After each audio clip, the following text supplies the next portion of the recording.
Happy 1st of May. If I don't know if anyone is celebrating May Day. Who's here? Sorab. Hi, the first person to say hi. How's everyone doing? Happy month. In Greece, we always say happy month at the first of each month. And it's a beautiful day outside here in the mountains of Quebec. How's everyone doing? I hope you can hear me and I'm not just a bobbing head without any audio. I guess a lot of people may be off today. So, Alfoot the Third, Robert Brescia, everyone's here. And today, I don't know if you got the memo, we are going to talk about Mograph. So, and thank you very much, Sorab, for confirming the audio is good. So today we're going to deal with Mograph. I have some questions from the forum. And at the same time, I'm going to receive questions from the chats, the Max on Training team and the Max on YouTube channels here. So let me put my comments on here. Fantastic. Good afternoon from London. How's the weather? Always talk about the weather. And let me bring up my screen. There we go. I think I'm going to do this one here. No. Where's the one? There you go. One that doesn't take up too much space. I'm going to put this on the left. Can I do that? I used to be able to do that. Move this to the other side. Whatever. I don't know how to do that. So let's do me a favor. While if you're posting and you have a question to ask, please preface it with capitalized question. It will allow me to distinguish it from general comments and compliments and all that. 28 degrees. Wow. And that's the real units. It's the ones where 100 boils and 0 freezes, not the other ones, which, by the way, the British invented. Whatever. So let's see. What do we have here? One of the questions I had, actually, I'm going to start with something without, that doesn't, it's not a question. It's something I was working on. I need to just bring up the file over here. There we go. So let's do this here. Good. And let's do this here. So I'm just going to go for a couple of files. So what is what we're doing here? We can use Mograph, and this is one of the, I would say, not very commonly used techniques, and yet it's extremely powerful. You can create quasi-crowd simulations using Mograph. And this all, the system, now you can see I have a single character, but these can be different characters. This is just the puppet, and I've just applied one of the motion captures. And you will see that everything, they're not even perfectly timed. And if you have more than one characters, you can do all sorts of interesting things. And this is just by using the cloner's blend mode. Now, a general overview of the blend mode, let's take a look at something quite simple here. And let's take two cubes, one that has one subdivision and one that has 10 subdivisions in the Y, okay? So we have these two cubes. Now, I'm going to call this 10. These are parameters. And what I'm going to show you applies to any of the parameters of any of the cloned objects, or their point positions if both of them have the same point positions. We're going to look at that in a second. And even works with hierarchies, with bend deformers. I think I've done some quick tips on this. But in any case, let me show you very quickly for anyone that doesn't know what this is all about. Let's make a cloner here and let's put it in linear because it's easier to show. And let's just distance this. Now, by default, if I set this to 10, by default, the clone mode is iterate. So what it does, it selects the first one, puts it here, the second one, puts it here, then the first and the second, and the first and the second, and it goes on and on. It iterates between them. But if you go to the blend mode, what it will do, it's going to blend any parameters. So here you can see that this has a parameter of 1 in the segments y. Everything else is the same. The only change is the segments y, which is 10. So you can see now that this is increasing 1, 2, 3, 4, and so forth. So it's just blending those parameters. Now, the little secret with the blend is that a lot of people, you can use it this way and it's nice and fantastic. You can have a lot of control on the blending. So if you have a plane effector, and let's say we don't use any of the parameters, but there's this magic little parameter here which says modify clone. Now watch what happens to my clones as I'm changing this. If it's 0, then the cloner itself is going to sort of do the linear blending.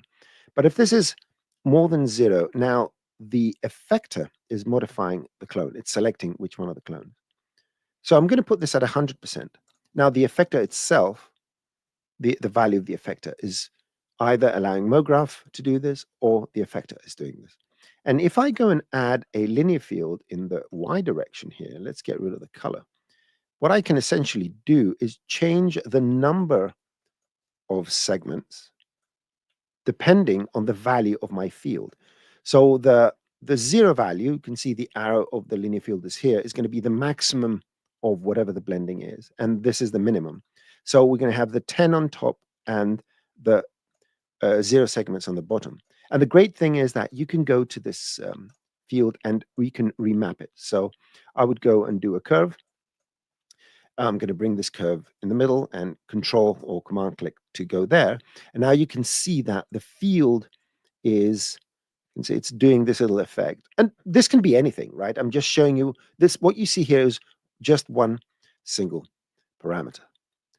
So this, what you're seeing here, this principle of using the blend mode that can blend either point positions, we're going to do an example with point positions, or parameters, and just telling the effector to affect the modify clone parameter. This is what defines the effector's ability to be the mechanism that changes that blending. Without this, it's just Mograph doing its own little thing.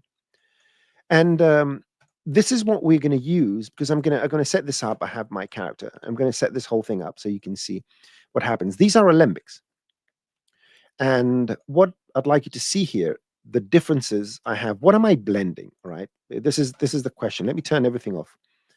I have these two Alembics, right? And, they're not doing anything. Why is that? Well, I've baked. I'm going to show you how to bake everything separately. I'm going to middle mouse click here. So I select the whole hierarchy, right? If you middle mouse on the parent, it will select the parent and the children. And what you will see here is that I've turned off use animation. If use animation is on, it's going to do this. I'm going to turn off the use animation.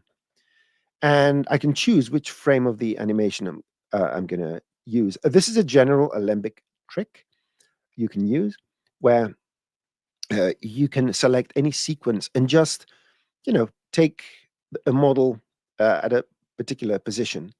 And because I always like to go in rabbit holes and digress, you can actually, what you can do here is that you can actually right click and say current state to object. And now you have a hierarchy, this one here. I'm going to cut it and paste it in a new document, which only has this pose. This is not an Alembic anymore. So the good thing about doing this with Alembics is that you can go and you can select a particular specific pose from your Alembic. And yeah, I need to middle click. I've been doing the mistake of selecting the topmost parent, but this doesn't have any animation, right? The animation exists on every single one of these things. So if I go now 0, it's going to sit down. I can increase this, okay? Now, one has a frame of 0. The other one has a frame, middle click, of 257, which is the length of the animation. So the difference between these two is just this number. And this number is nothing more than a parameter. And Mograph can blend parameters. So I'm going to turn on my Mograph over here. And you can see that the character is sort of a each one has a different frame, so to speak. It's a different time snapshot of time. And that's because the cloner is controlling that blend. The minute I turn on the plane and set my modify clone to 100%, now the cloner is actually, the effector is applying that blend. And what I've done here, I just went to the fields and I have a very, very small amount of a random field, and I need to turn these on. There we go. And a linear field. And I'm just animating this linear field. I added the random effector just to create a bit of randomization, because otherwise you will see the timing, they're getting up exactly at the same time. Whereas you add a bit of randomization, a very small amount, and you will see that now there's a slight differentiation in the timing. If you look at these two characters here, they're getting up at a different time. There you go. And this is how you can create various types of crowd simulations. And funny fact, I was watching a YouTube video, I think yesterday, about Forrest Gump, which is one of those movies that is full of visual effects, but they're all invisible. I think it won an Academy Award.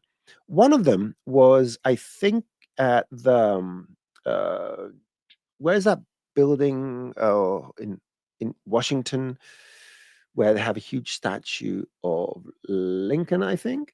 Anyway, there was some sort of ceremony where he was receiving some sort of medal, and the crowd around the pond, that big square pond, was just a bunch of people. They filmed from the same camera, celebrating here. Then the same group changed clothes and sort of moved over there. They moved over there. And then another one where they moved over there. And they just composited all these. It was just a bunch of 50 people. And they did the Lincoln Memorial. Thank you very much. Thank you very much. I'm Canadian. I don't know that. I should have known it because I've read about it, but my brain malfunctioned. Anyway, the Lincoln Memorial. And this is a technique you can do, a similar technique, because if you have too many of these characters, it will start going slower, because the blend mode will not work in multi-instance, because the multi-instance will instance the exact same object, whereas here we have different states of the object generated through this interpolation. So that's why none of the render instance or the multi-instance modes is going to work. So remember, only instance works. And that means we get all the geometry concurrently in the scene. Okay. So in any case, you can do something like this and create animations. You can create quasi crowd simulations and all sorts of other fun stuff. Okay. So let me quickly, since I talked about this in the Alembic, just so that you don't have a gap of knowledge, let me show you how you can bake this as an Alembic. So here we have this scene. How did I set this up? Let me quickly do everything from scratch. This is clapping, sitting. Let me remove everything. So go here and type motion, and you will see all these motions. Somewhere here is clapping, sitting, and clapping, sitting. The one where, is this the one that gets up? No. Oh, which one was it? Rats. It's not this one. No. Clapping. Oh, I think I can do this and find out. Clapping, sitting, insert. Was that insert A? No, it wasn't. I forgot which one I used. Sitting, inserts. Okay, so you know what I'm going to do? Because I don't want to search for it again like this, I'm going to search for it here. I'm going to paste it. There you go. So grab this motion from here. There you go. So we have this motion. And then grab the puppet. And male puppet character. There you go. Let's grab this one here. Good. So now we have the motion, and we have our model, whatever that is. And what we need to do is drive the character using the character solver, because it's been set up this way.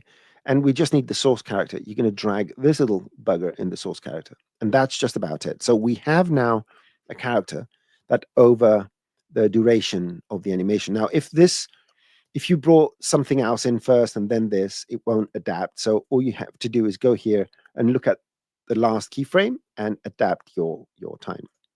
Now let's make this as an Alembic. Let's find out where the meshes are. And they happen to be under the male puppet mesh.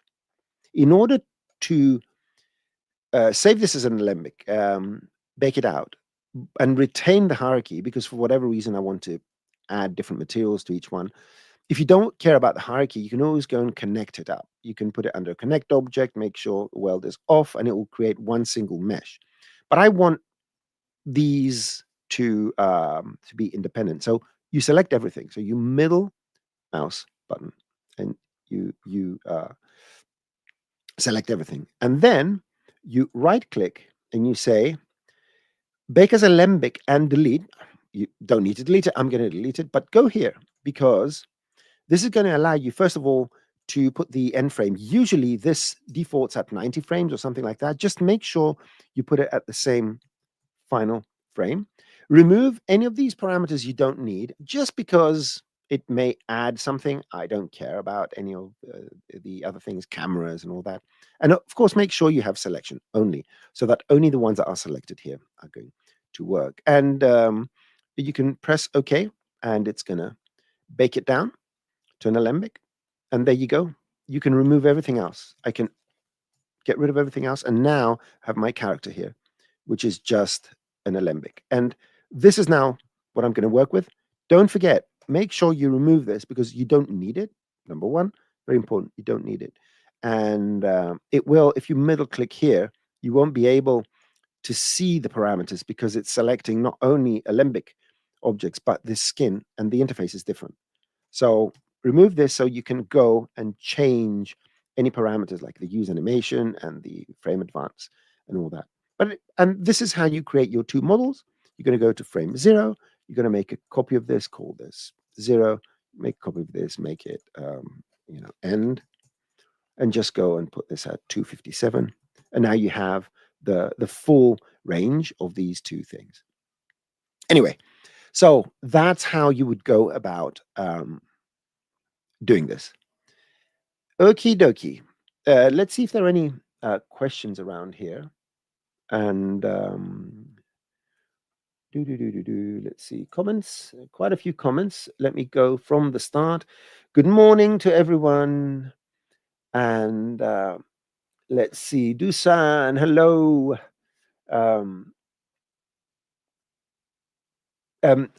Although all questions are valid, I'm going to try to stick to Mograph questions. If we do have time, I don't know, but if we do have time, I may go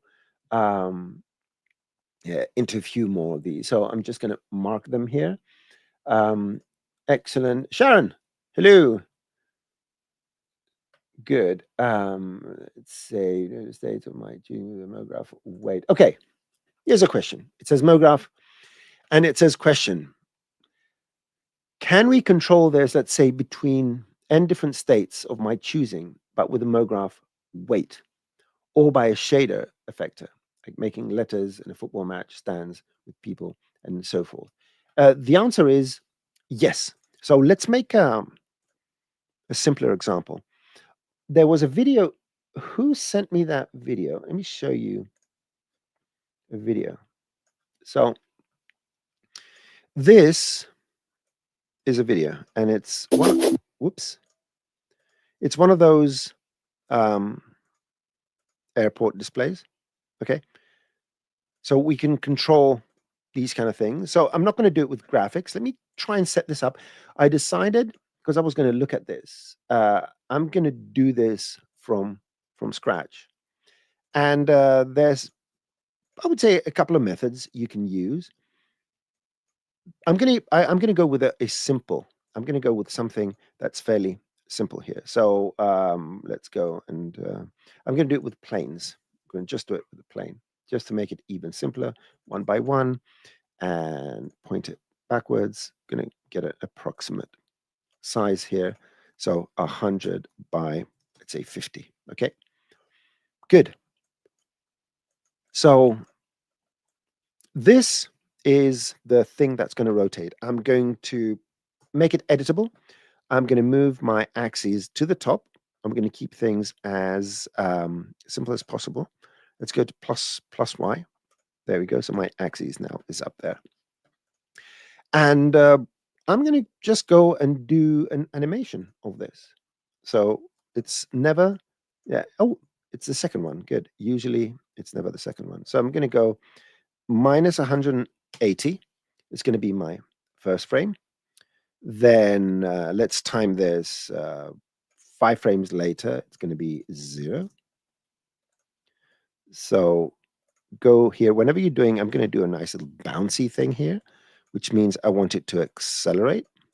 Then I want it to decelerate, but a bit less. So I'm going to go bonk, and I want it to go up to here. Good. And I'm going to add a keyframe. Excellent. And bonk, and then down again.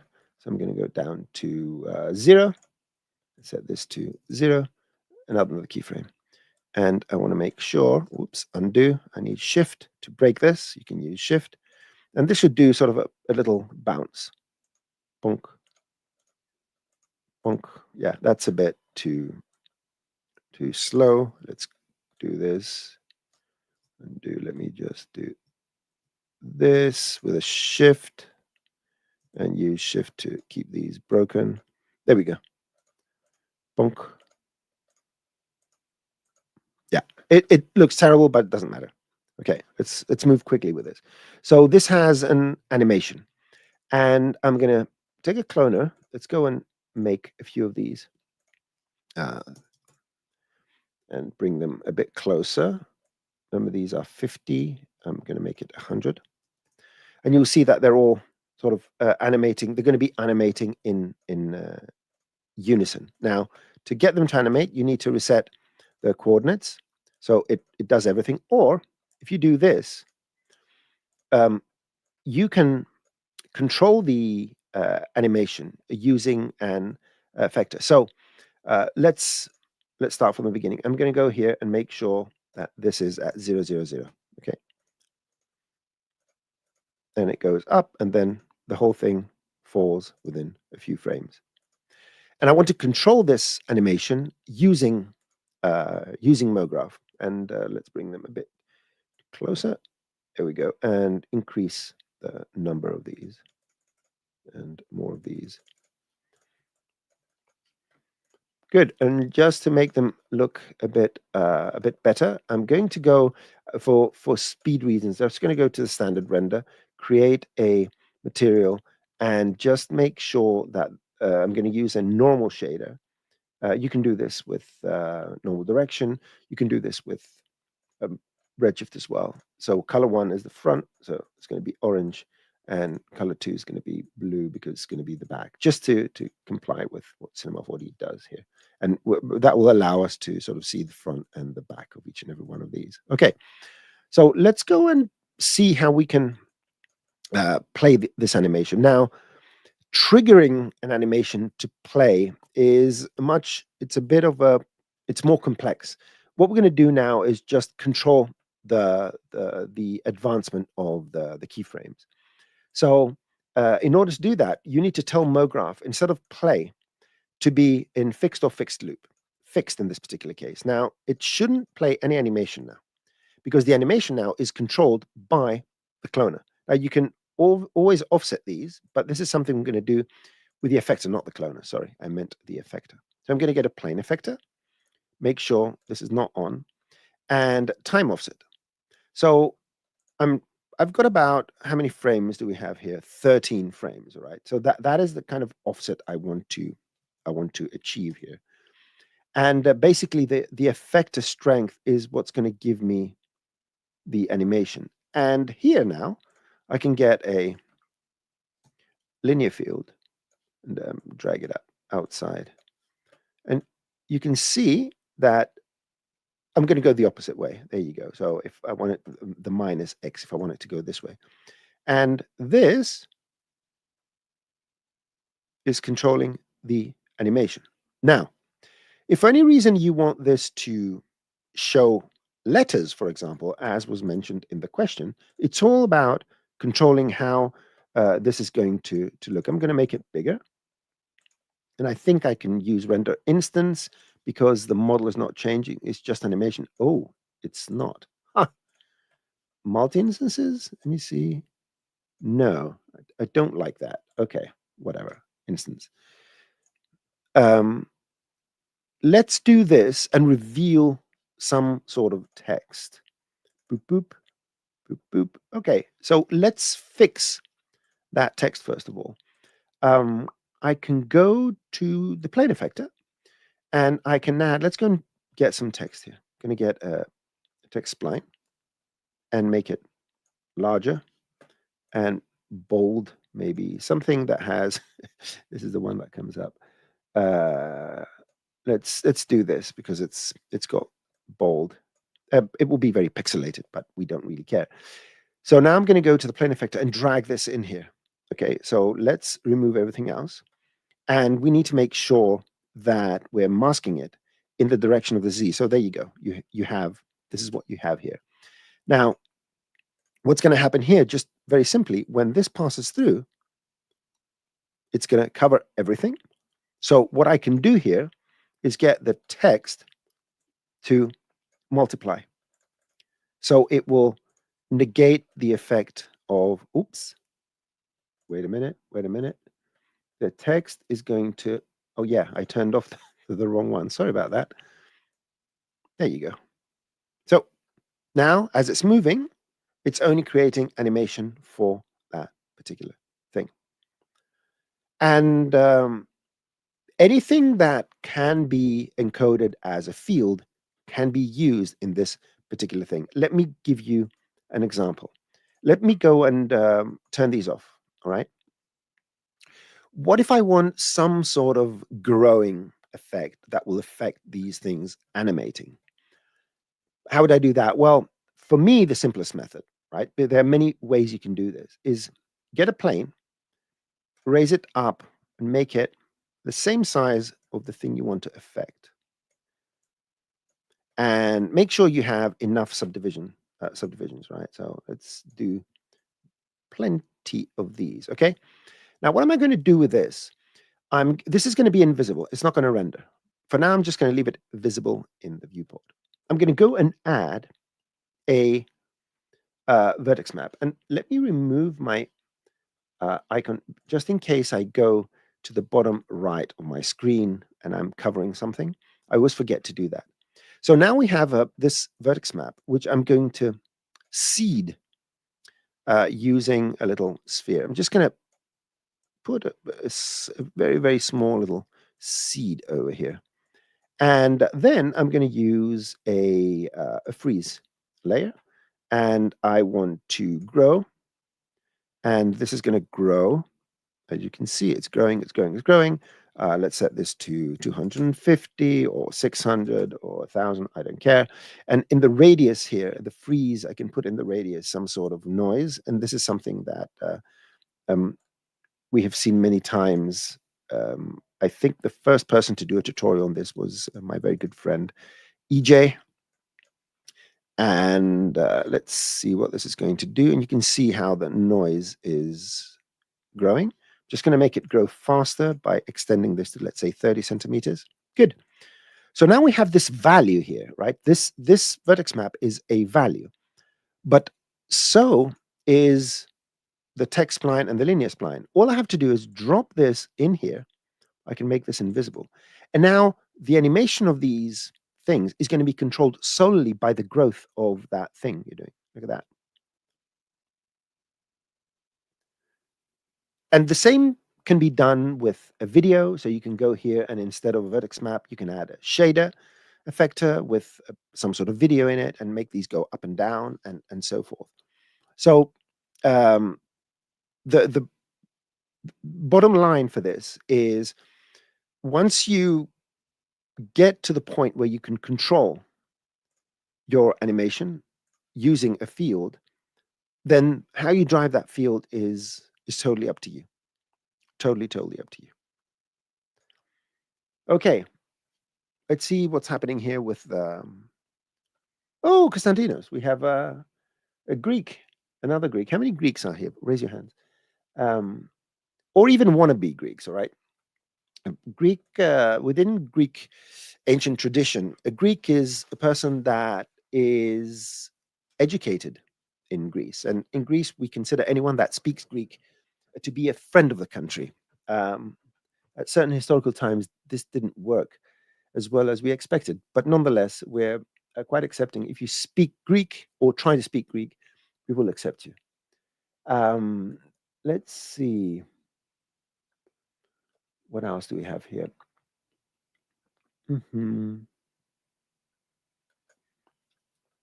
We're at the Lincoln Memorial. I'm just reading. Let's see.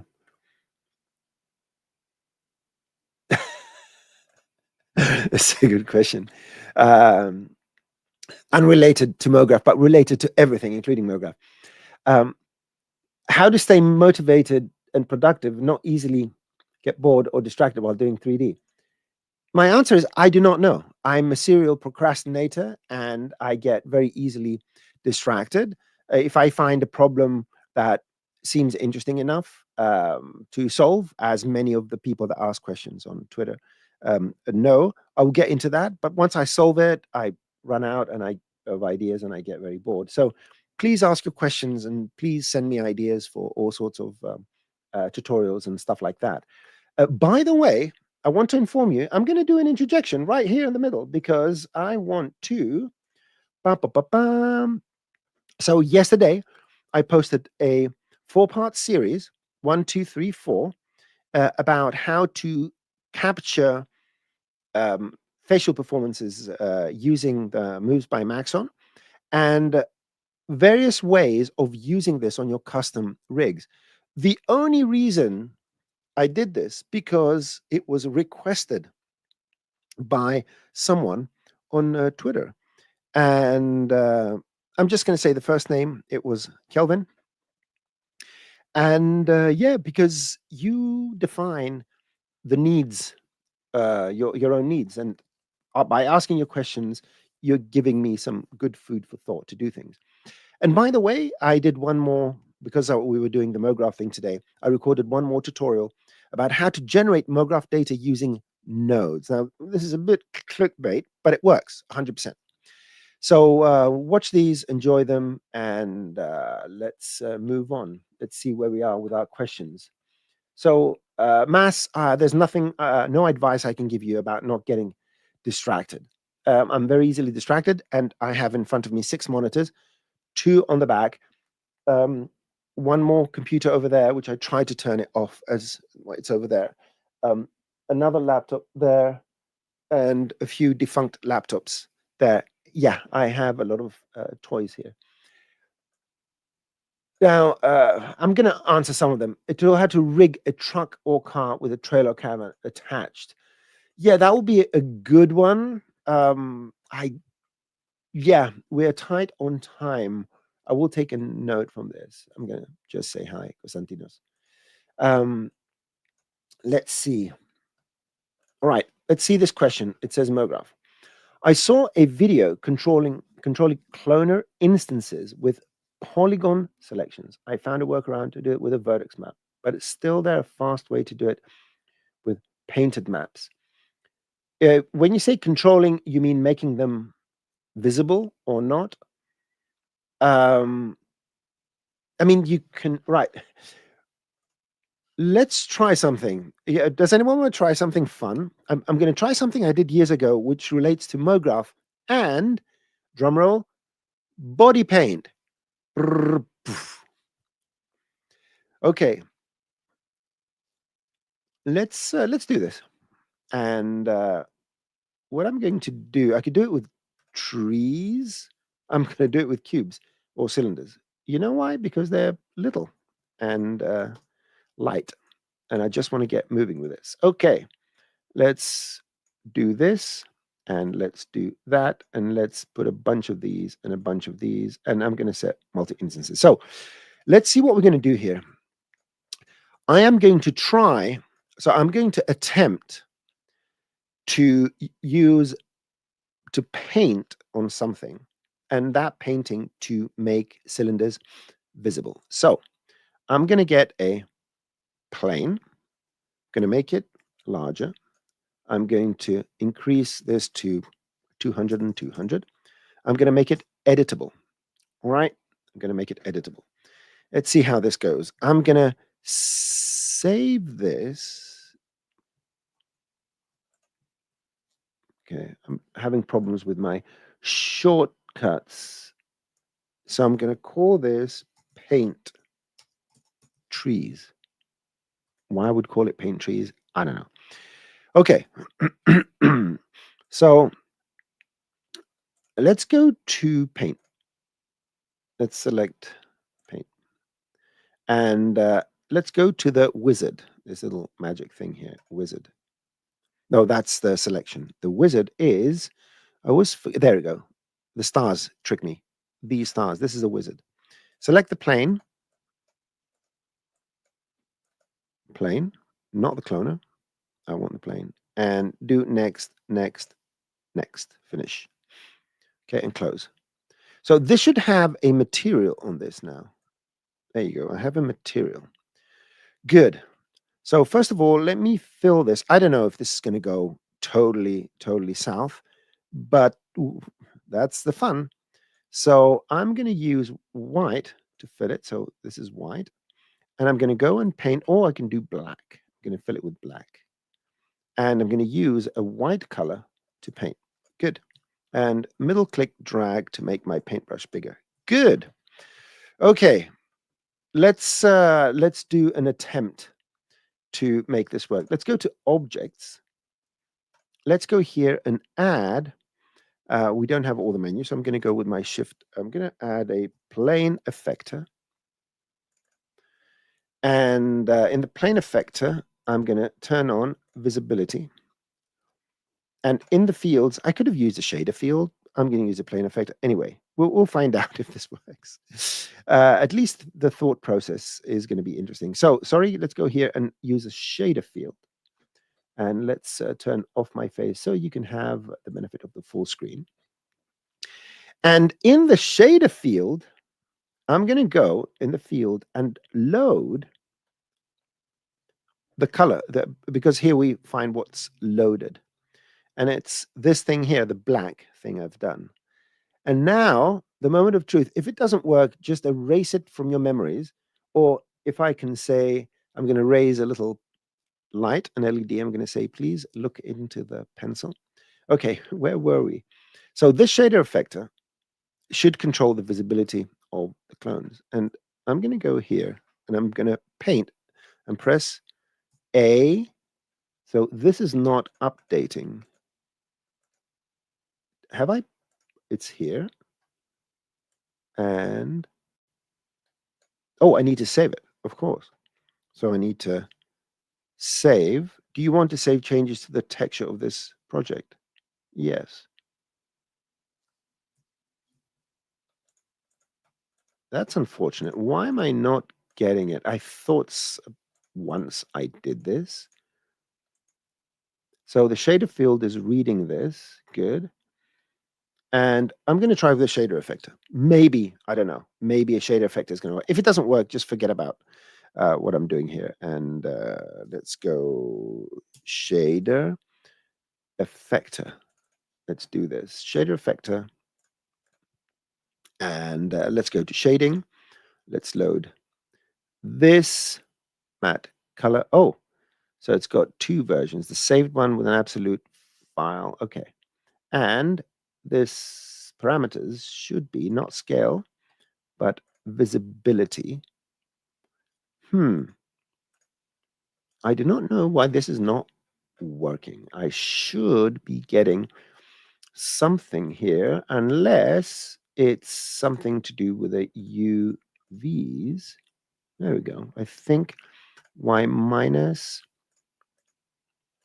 Yeah, I need to revisit this. I need to revisit this because this should work now. It kind of works, but maybe my plane is inverted. Yes. So to make, all right, I'm thinking out loud here, and I think it has to do with the orientation of the U's and the V's. But look at this. This is interesting. It's going the opposite way. Okay, well, let's. Oh, there you go. So now it's sort of working. Press A. Yeah, there's something about. So it sort of works, as you can see. It sort of works. What I would prefer to go and forget about body paint. I knew I shouldn't have done body paint, but you know how I am trying all these things. Just go and draw using a vertex map. So let's go other tags, vertex map, and we can just go here and paint on the vertex map. And we don't want this paintbrush. Startup. Oh, we're stuck on the body paint menu. Interesting. The body paint menu has stuck. Yeah. Let's go, because where's my menus? Menus. Cinema4D menu. Okay. Oh, it's because I have another tool. Oh my Lord. I do not know why this is the case. But anyway, we'll find out one day. So now that I have this vertex map painting here, sorry for the back and forth, I can add the plane effector with whatever parameters I want. And it can be scaling, it can be visibility, it can be anything we want. And in the fields, we're going to drop this. And now by painting on the object, we can make these visible. So there is a way to paint them. The good thing about painting using vertex maps is that it directly affects things via proximity, and you can use the values. So if let's change the right, you can use the values to add scaling and stuff like that. So you can say that I want the parameter to have scale as well and not visibility, and set the scale to, let's do it uniform scale. Let's do a uniform scale of 1. And you can see that now by painting here, I'm changing the scale. And you can use a different map on a different object or a different map on the same object to create for the visibility. So you can call this scale, and you can have another one that's called visibility, and have another vertex map. So I can call this whatever. I'm going to call this scale as well. And I'm going to make another one, other tags, vertex map, call this visibility. And I can go and create another plane effector that has visibility this time. And in my field, the viz is the first one. Call this viz. So the viz has the viz. And I can revert this if I wish. I can go here. If you click once, I think you can go and you can invert this. So now whatever I paint here, I can remove some of these. So I can paint here to change the scale, and I can paint here to change the visibility. And you can do as many of these. You can have one to select clones. Depending on the value, you can have 10 different clones. And depending if it's a light color, it will be the first one, and so forth. So yeah, middle click left and right is size. Middle click, you hold the middle click. Don't just click because it will change views. Hold middle click up and down is the brightness, I guess, of the brush. So yeah, this is how you can do all sorts of painting stuff. So where were we in the questions? So, and again, you can do the same thing with polygon selections and whatnot. Let's see.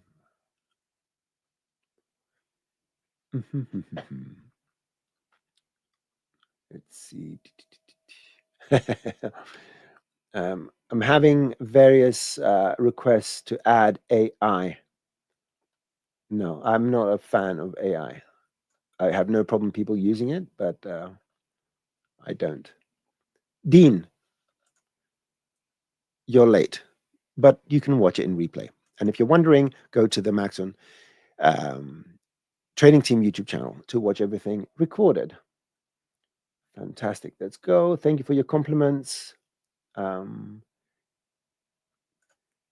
you do the same growth with Mograph selection or Mograph weight add too? Yeah, yeah. And that's so. This is right. Good, good. Thank you very much. I'm getting inspired by the questions. Okay, because we can control dynamic state using vertex maps, Mograph selections, and Mograph weights. So we have this, and we have a sphere. And my favorite sphere is 30 centimeters icosahedron. It's 30 centimeters because I like this size, and icosahedron because it's a Greek word. So, and we're going to have a drinking game one day where every time I mention something about being Greek, you're going to have to take a sip. So there we go. So let's work with 25 of these and put them up here. Let's go and make them rigid bodies and add some sort of floor. And I'm just going to make it big and make it invisible. And I don't even need to do that, but I'm going to add a collider. So now we should see that they're going to fall. Okay. So the proposition here is there something we can do to make this, make these, simulate on demand using something? So if you go here, you can set the dynamic state using a Mograph selection. And when that selection is on, that particular sphere is going to become dynamic. And how do we do that? Well, select your cloner in Mograph. You need a Mograph selection. And the first thing you need to do is click somewhere to create a selection. Here is this little thing. And here's your tag. Now, by definition, this is a tag which you can paint on. But we can use fields and get rid of the freeze which recorded what I painted. So what's going to happen now is that if you go here and you say, well, this is my Mograph selection that controls the dynamic state of these, right? So this, yeah, I just need to clear it. I need to make sure it's clear. There you go. So nothing is dynamic now because there is no Mograph selection. But because this is a field, you can either create a linear field or whatever field. You can see now that only the ones on the higher side, threshold of 50%, they're going to grow. All right. So that's cool. But what if I don't want a linear field? What I want to do is kind of make a cascading thing. It starts from somewhere and starts growing and whatnot. Well, we can do that as well. So let's go and add multi-instances will work with that, and always make sure that you go here and you clear this. For some reason, it records it. And let's go and add more of these. So let's add 15 and 15. And I'm going to go here and add my first little seeding because I want a little seedling for this to work. Let me get rid of the Z. So I'm going to go here just to start these. We should see that fall. Good. And then on top of this, I guess we can go and add a freeze layer in the same way, make it grow. Make sure that the growth distance is as bigger. What we have here, it's 100. So I need to make sure that my growth distance is the radius here is at least 110, and it will grow like that. So it's growing. Now, if you want to be able to see that growth, instead of putting your freeze thing here, you can do what I did earlier with the plane. You create a high resolution plane and you add a vertex map and you use that vertex map in here to create the same growth. So yeah, that's, but I hope I didn't miss the question. But anyway, so this was go Mograph selection or Mograph weight tag to. Yes, and the weight tags is the same thing. It's just adding some sort of value. You can use that in anything you want. The one thing that is interesting, I think I made a quick tip about it, is this update Mograph matrix, which you can use with Mograph weights. And it allows the simulation system to read the position of the object, the simulated position of the object, and do all sorts of things. Check out University for more information. Okay, let's see. Yasu to you too. For anyone that's wondering, yasu comes from the Greek word υγεία, which means hygiene, right? That's where hygiene comes from. And in Greek tradition, every salute, or when people buy things, and when someone sneezes, we say me ya, which means enjoy it in health, or something like that. And when you say bye or hi, you say yeah, so health. So it's all about health. Just in case you didn't know, yasu means ya su. Su is you, so health to you essentially, but it's condensed. Okay, I'm gonna just put this on it. I don't know if I'm gonna answer it. Material in redshift camera distortion slot. Uh, I think you can. Is it? Can you? Yeah, I think you can. I think you can. You need to use uh, green colors and red colors, which are something like that. But I think you can. Okay. How to pack a volume with spheres which are different sizes. I did when I was doing a lot of a lot of medical stuff and training and so forth. Um, there are a couple of techniques. I'll show you my favorite. I'm just going to show, because this is one of the things. It exists in some of the tutorials I have, but they're quite older. So let me show you this. I'm gonna show you how to pack a volume with spheres. It requires a few steps, but let's go and do it. Let's get our baseline sphere, 100 centimeters. And let's say I want to fill another sphere, a spherical volume. I'm going to make this 30, an icosahedron, for reasons I cannot say. Make this bigger. I'm going to fill this volume here. I'm going to call this a volume to fill. Okay. Now, I'm going to make this invisible, or I'm going to right click, go to the render tags display, use lines and isopalms, because it looks cool. Look at this. Whee! And make sure it doesn't render. Although I'm not going to render this. These are all habits. Now, let's get a cloner and create a grid using multi-instances, where these are fairly, I would say, are going to touch each other a bit. And we have enough to fill this volume. So 22, 22, 22. Make sure it's 60, 60, and 60. So we have these little spheres here. Now, what I'm going to do is fill, if you go down here in the grid, we can fill cubic, spherical, cylinder, or object. If you select object and you put this in here, it's going to truncate anything that's outside the volume of that object. Now, there are many other ways to fill volumes, but this is one of the fastest ones, right? And it just removes the external one. Now, let's go and create different sizes, okay? So let's go here and use a random effector in scale mode. And let's do a uniform scale. And this, just to get a bunch of non-uniform spheres, right? There we go. Now what happens is that if you add a push apart effector with the radius of the original sphere, which is 30, you would say that, yeah, but some spheres now are bigger because of the random, and some spheres are smaller. But here's the trick. The push apart takes into account, providing the scaling happens before the push apart. If you go to effectors, first we randomize them, and then we push them apart. What's being randomized here is not the radius of the sphere, it's the scaling from the matrix, this scale here. So the push apart is aware of the size of each of these spheres.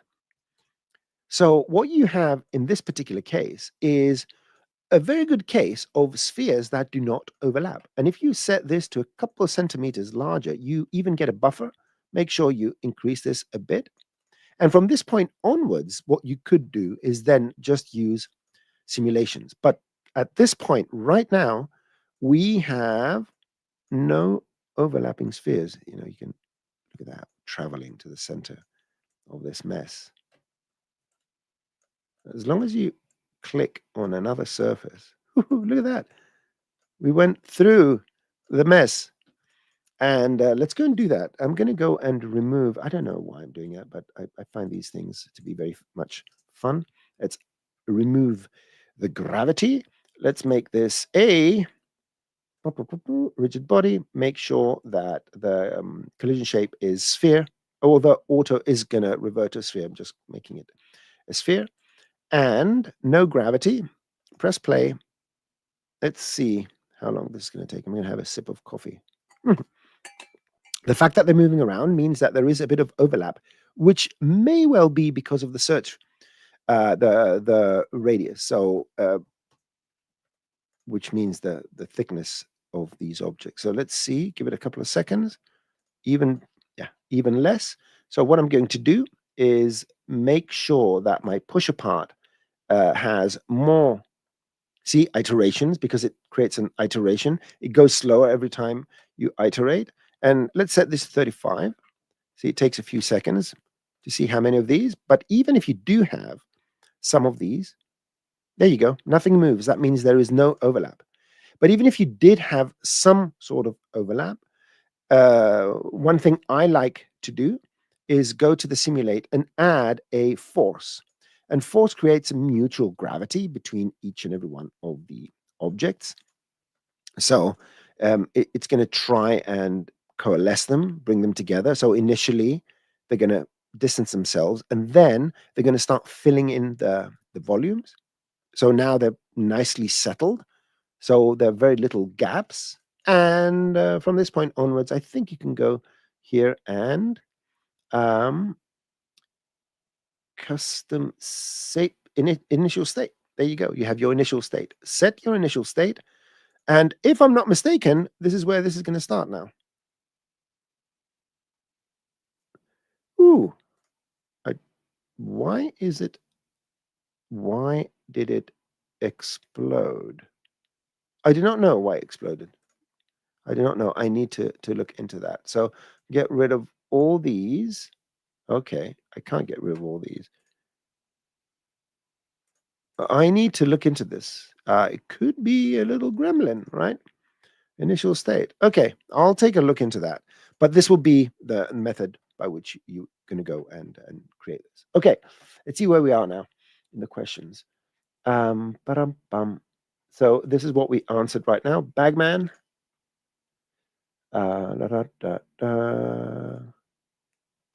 No, because I'm much smarter than AI. What AI has over me is a better memory, but it has more false memories. Anything I remember is accurate. I don't hallucinate. Let's see here.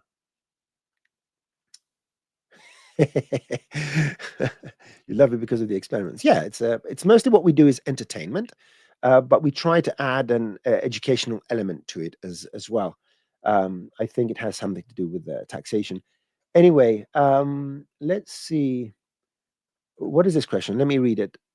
If I want to do a simulation that includes cloth, rigid bodies, and particles, but I want different modifiers to affect different objects, how can I isolate modifiers to specific objects?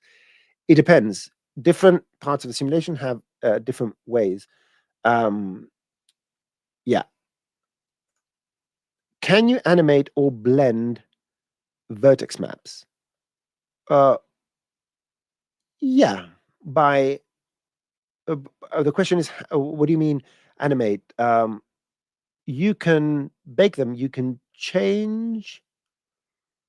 You can make the changes and then cache them to an Alembic with the mesh. That is one of the ways because you can cache them.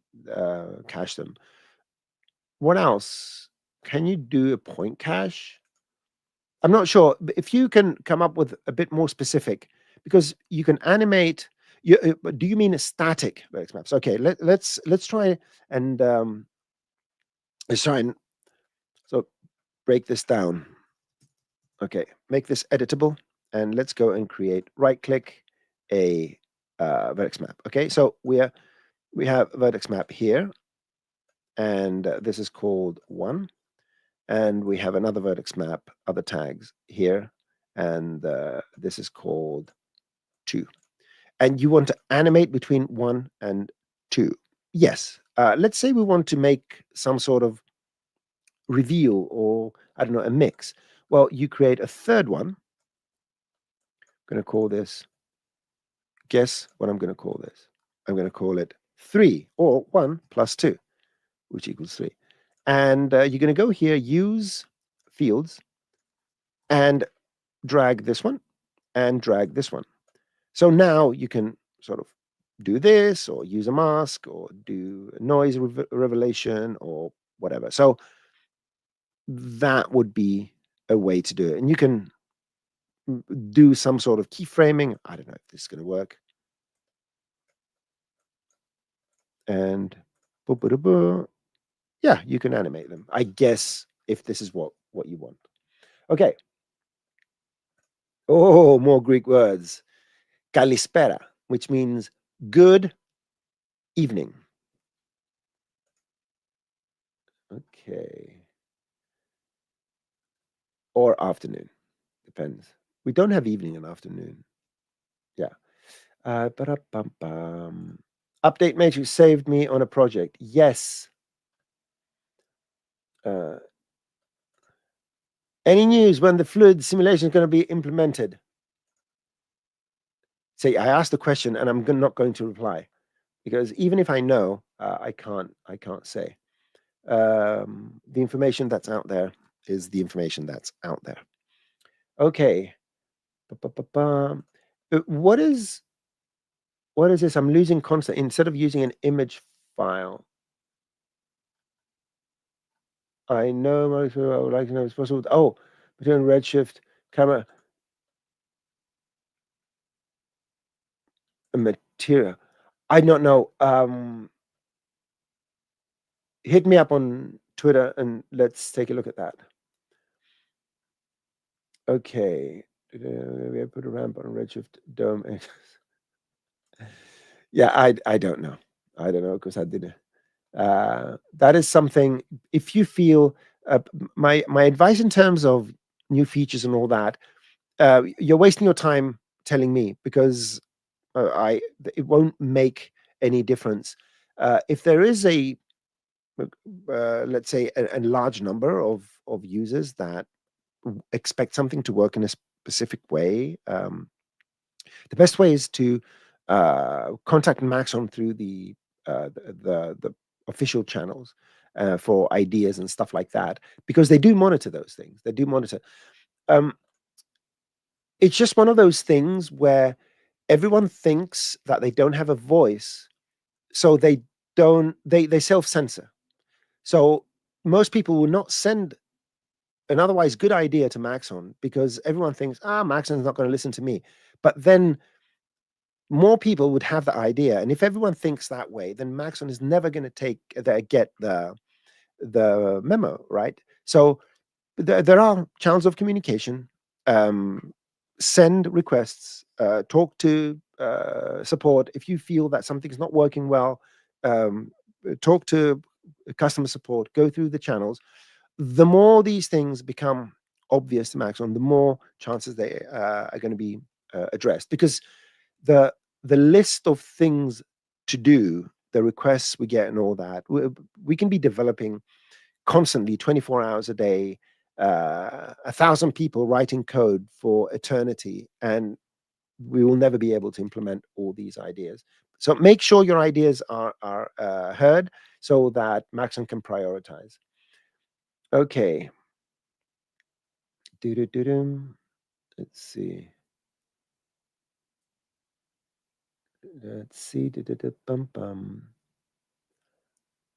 Right, let me go, because this is a two-part question. I was trying the other day to replicate a fun setup from Modo, wrapping an extruded shape like a flower spline, then passing a sphere through and having the wrap conform. So to replicate the shrink wrap, but it looked unnatural. You need to contact me with this. I can't. Yeah, my brain has it needs a while to grasp a concept. When it does, then everything is fine. Because I'm old, and sometimes I need a restart.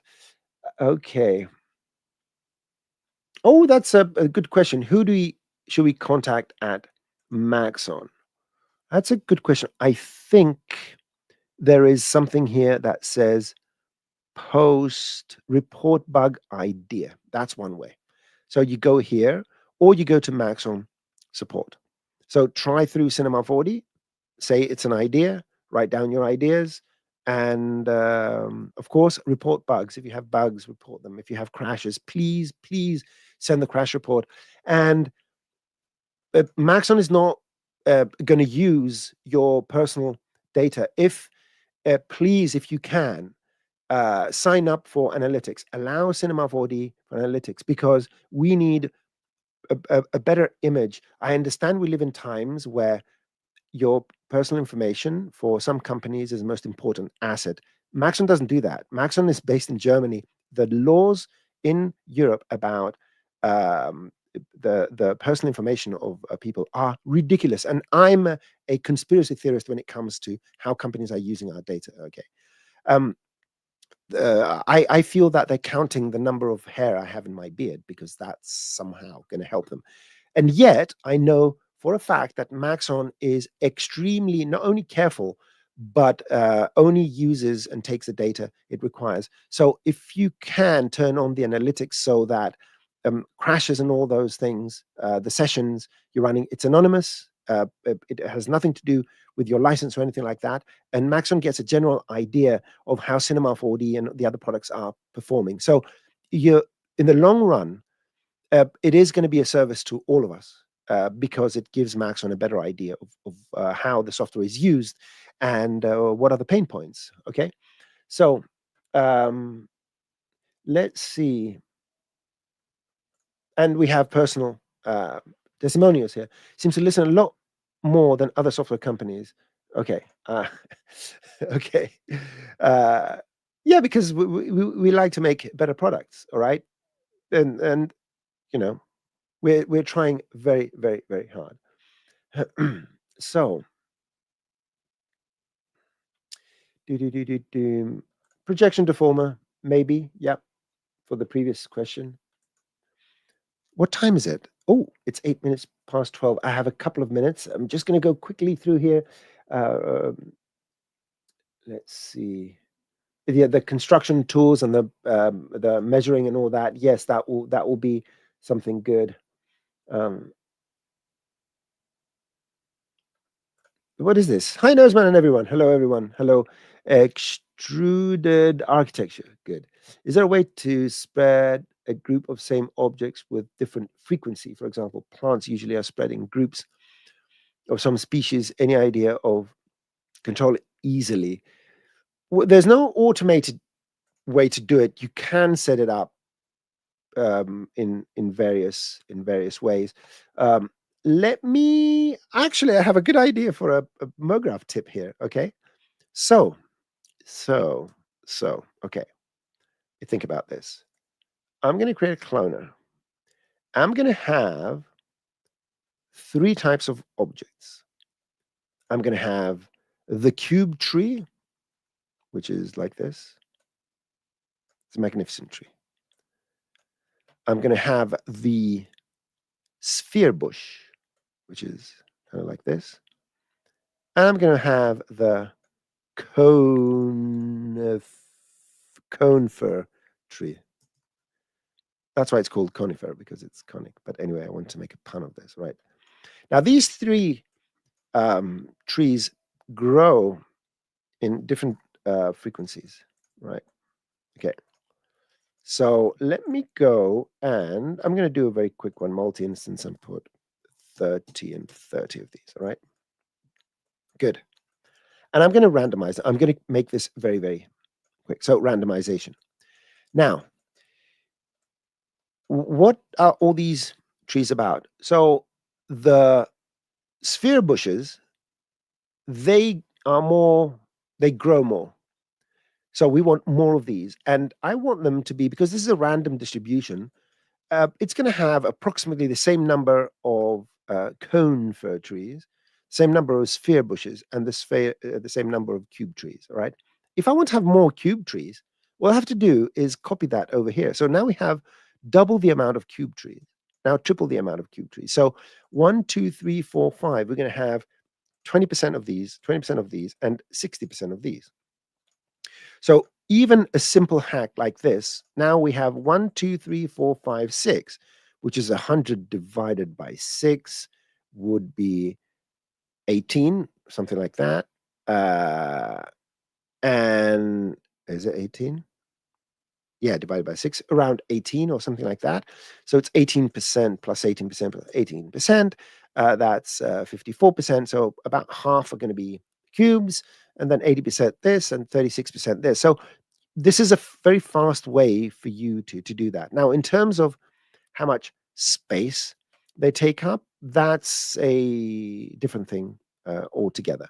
There are no uh, automated ways, but if there's a specific algorithm, in the sense that if you can explain how something would work, that means that there's a high chance that this can be explained algorithmically. And if that is the case, that means that there's a good chance this could be done using nodes. So that will be an interesting thing to investigate.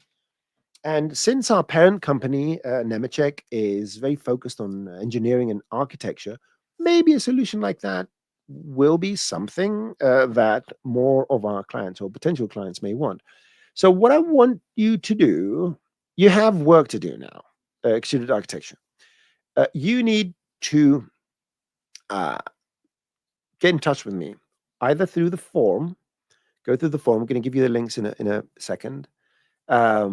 Remind me uh, who you are, and I'm going to allow me to contact you. You have to specifically say we can, and I'm going to check this in the next few days, or for immediacy,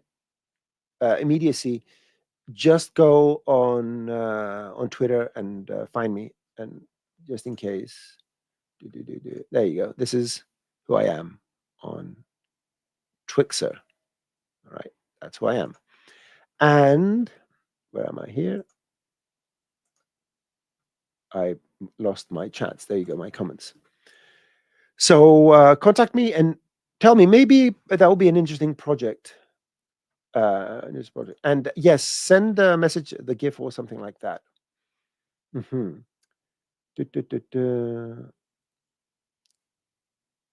Let's see, what else do we have here? Yeah, there's an answer from Sohrab. Use Mograph weight map with modified clones, spread them as I like, even different noises and different opacities. You can check out in the quick tips. I used to do some quick tips that had to do with the certification, and there is a way for you to control which cloner is going to be applied. So I think this is going to be the last thing I'm going to show today. I just need a second to find it. So let me go here and it's let me just 1 second. 1 second. Oh, I just missed it. There we go. Now it's coming. Mograph setups. Is this the one? No, it's not the one. Give me a second.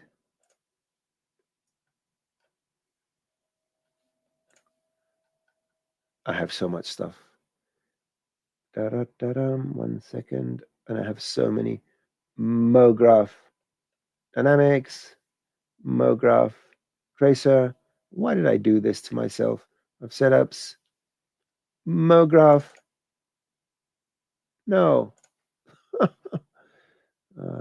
Maybe it is. No, that's morph. Be patient. Be patient, people. I don't believe it.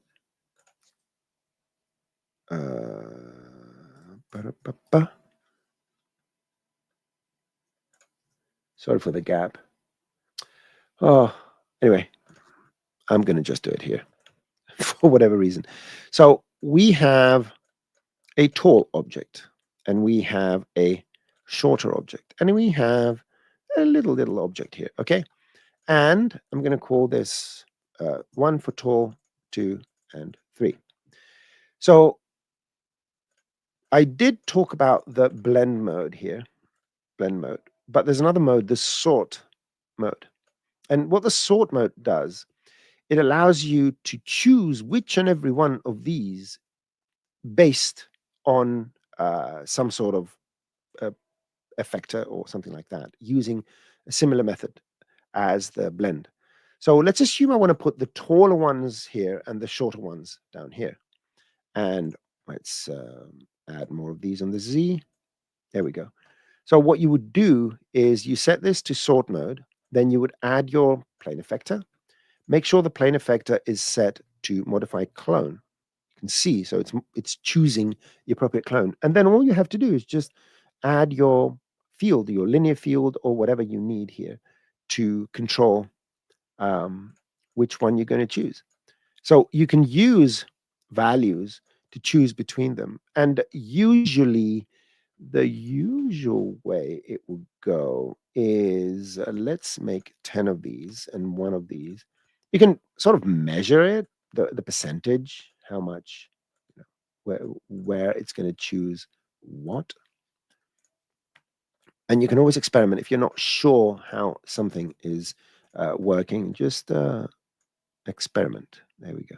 So you can see here we have approximately a third. So if I make these 9, you will see that's what it does. So it chooses the values from 0 to 33.3% is the first one, from 33 to 66 is the second cloner, and so forth. So you can use a sort mode to do that if you want to select using fields. Okay. Let's see. Where are we here? If there were 2 plus objects with the same displacer and wiggle motion, how would you get them to attach to each other and sync their displacer wiggle motion? I don't know what you mean. These are the kind of things that, yeah, contact me, send me some sort of reference, or let's discuss this. And this is the last one I'm going to go with. I find it hard to always retain information. If I learn something, if I don't practice it within a month, I've forgotten. Do you have advice, good habits, how to maintain knowledge? Okay, this is an excellent question, and I'm going to make my face huge. I'll tell you what I did. I started making tutorials. As ridiculous as this may sound, one of the reasons I started making tutorials was so I don't forget. And because I will forget whether I make the tutorial or not, I have something to reference this. My problem now is that I forgot I've done tutorials. I was even asking a question about something people knew because I did a tutorial about. So it's not foolproof. There's nothing really you can do about it. And, you know, memory enhancing things, I don't know, just try and be happy and stress free, and your memory is going to be better. But yes, Saurabh, this is correct. And very accurate. Teach. That's why I like I like to suggest to people to try and undertake some sort of mentorship. Find a mentee, join various discords or various forums where people frequent and ask questions and all that. It's not only the help and the value you provide to other people. It's that you do evolve as an artist, you do evolve as an engineer, you know, a TD or doing these things, because always someone you're mentoring is going to ask a question you may have not thought about, or something you. What I found was that my brain works in a very particular way, and I realized very early in my teaching career, so to speak, that not everything I see as obvious is actually obvious.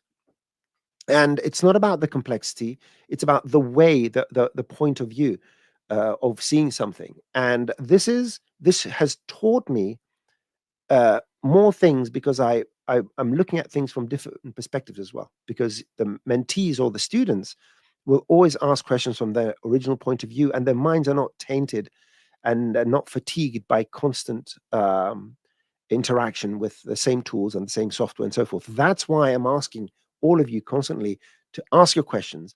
Contact me on Twitter as much as you can, because you are the window to a world I may not have access. Anyway, so yeah, I think I'm going to do my don't go, just stick around so we can do the housekeeping. So let me do the housekeeping. First of all, I'm going to bring up my screen. That's the first thing I'm going to do. I'm going to maximize it. And then I'm going to bring it up. See, I have to tell myself what to do. Otherwise, I'm going to mess things up. So let's go to the very beginning. Please use this link, because this link, I'm going to paste it, tells us how you got here. So if you just go to the events page and all that, we as a training team and the shows we do not get the credit.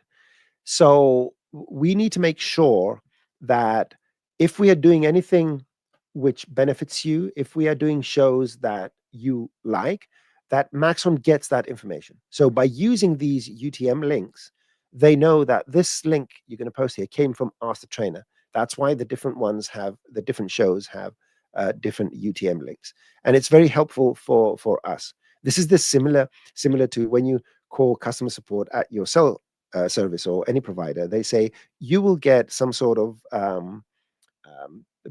questionnaire if you can answer it and mark us at 10, maximum.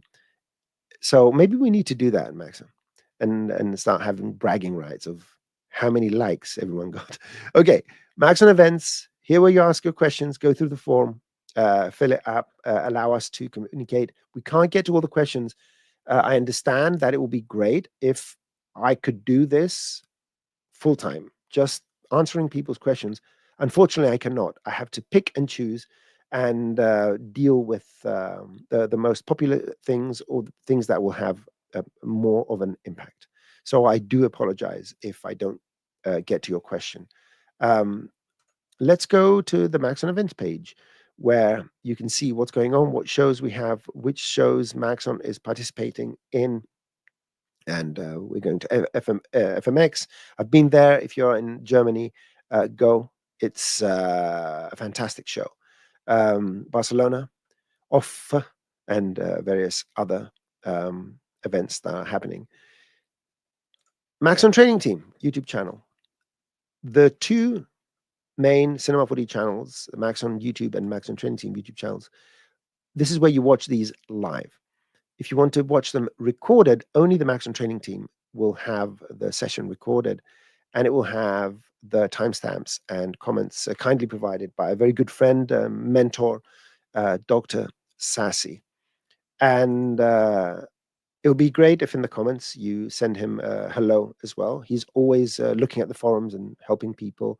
And there's an enormous amount of work that Dr. Sassy does behind the scenes. And we're all very, very grateful. Maxon, go check out Ellie's newest. That's Max. That's Max. That's not Ellie. And I think this was part of a partnership that. Oh, the color grading of the luxury perfume. There, yeah, this is a bottle that Ellie did, and then our good friend and colleague Max did the colorization. If you want to learn more things about our products and how to be a colorist and all sorts of other things, please follow the rest of the product videos and go and check out the NAB shows.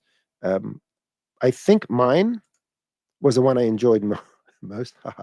So let's keep going here. Max on ZBrush. Go learn ZBrush.